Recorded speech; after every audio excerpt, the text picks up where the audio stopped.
Asalaamu calaykum. Khalqiyaadka dunida ku nool, gaar ahaan aadmiga, sanad walba waxaa ku soo kordhaya dad horumaray, kuwaas oo noqda dad maalqabeeno ah, bilyaneero, boos dadka qaar ay ku hanweyn yihiin inay maalin noqdaan taajiriin. Sanadkan 2021 waxaa la xaqiijiyay shakhsiyaad gaaraya ilaa 2,755 qof oo ah bilyaneero inay ku nool yihiin dunida tan. Dadkaasoo kasoo kala jeedo dalal dhowr ah. Hantidooda guud ahaan markii la mideeyo waxaa la qiyaasayaa inay tahay ku dhowaad 13.1 trilyan oo dollarka Mareykanka ah. Haddaba muuqaalkan maanta waxaan ku soo bandhigi doonaa 10 shakhsi ee ugu taajirsan dunida sanadkan 2021.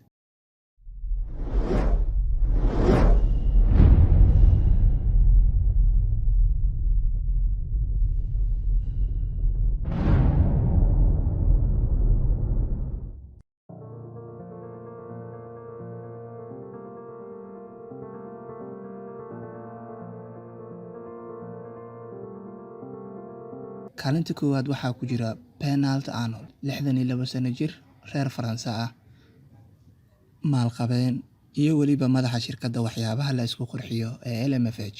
Waxayna hantidiisu gaaraysaa 198.8 bilyan dollarka Mareykanka ah.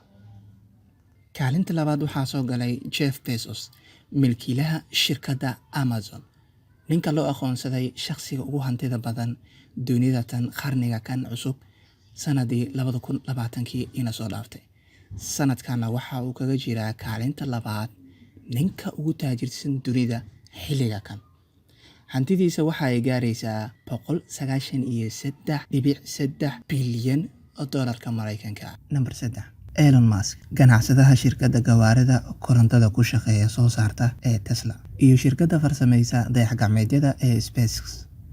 Waxa uu sanadkan noqday qofka ugu maalqabeensan caalamka horaanta bishii January. Isbedel badan oo dhacay kadib waxa uu haatan ka joogaa qiimeynta maalqabeenada dunida sanadkan kaalinta saddexaad. Hantidiisu waxa ay gaaraysaa 182.1 bilyan dollarka Mareykanka. Maalqabeenka soo galay kaalinta afaraad, Bill Gates, milkiilaha shirkadda Microsoft, ahna injineer ku takhasusay kombiyuutarada. Waxa uu muddo 3 sano isku xigto ahaan jiray maalqabeenka dunida ugu sareeya.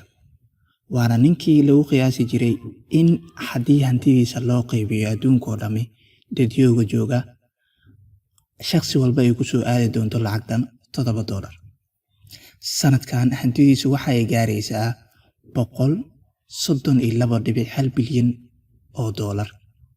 Waxa uuna kaga jiraa saameynta ama liiska maalqabeenada dunida sanadka kan kaalinta afaraad.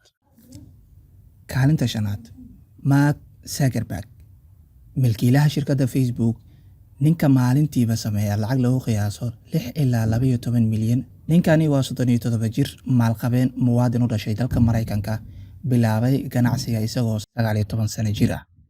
Haatanna ka mid ah maalqabeenada ugu sareeya dunida.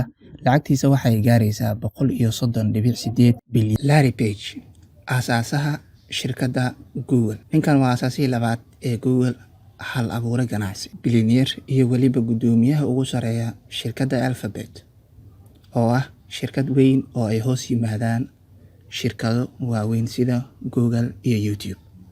Hantidiisu waxa ay gaaraysaa 116.4 bilyan dollar. Kaalinta toddobaad, Larry Ellison, madaxa shirkadda software-ka Oracle, ruux ku dhacay 2 mar imtixaanka lagana soo saaray kolleejkii uu dhiganayay, kaasoo 49 sano jir markii ay gaartay da'diisa noqday bilyaneer. Haatanna ka mid ah maalqabeenada dunida ugu horeeya. Hantidiisuna waxay 116.1 bilyan oo dollar. Kaalinta sideedaad, Sergey Brin, saaxiibka Larry Page, waana aasaasaha koowaad aaladda wax loogu raadin badan og yahay ee Google, saynisyahan xagga kombiyuutarada iyo weliba bilyaneer haysta adduun lacageed dhan 112.6 bilyan dollarka Mareykanka.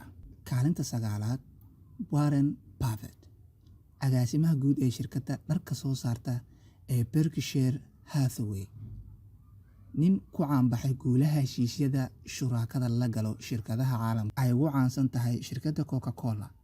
Hantidiisu waxay gaaraysaa haatan $103.7 bilyan Mareykanka. Liiska 10 shakhsi ee ugu taajirsan dunida waxaa kaalinta 10aad ka soo galay Mukesh Ambani, ninka ugu taajirsan dalka Hindiya, milkiilaha iyo madaxa ugu sareeya shirkadaha Reliance, maalqabeenka ugu taajirsan qaaradda Asia. Hantidiisu waxay gaaraysaa $9.8 bilyan Mareykanka. Muuqaalkeennii maanta aan kaga hadlaynay 10 shakhsi ee ugu maalqabeysan dunida sanadatan 2021 halkan ayuu inoogu egyahay. Intii aan muuqaal xiga aan ku kulmi doono, waxaan idinka tagayaa. Assalaamu calaykum waraxmatullaahi wabarakaatuh.